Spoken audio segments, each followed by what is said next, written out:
At a time when the world had not yet learned its own history, before the age of mankind, before laws and borders, there occurred a meeting that should never have happened. A place where time stands still, where history folds into itself. Three beings from different worlds stand face to face.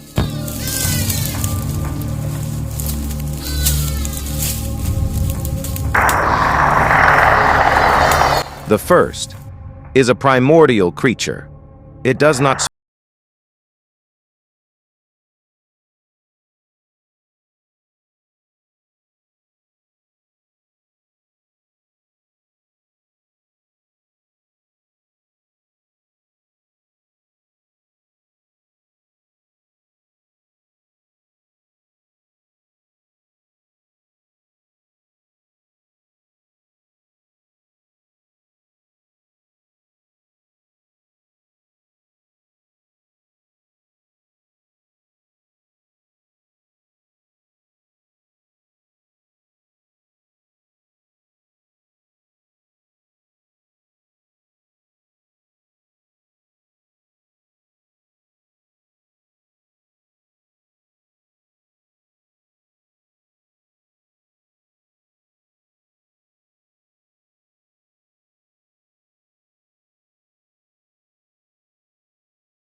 is who remains standing.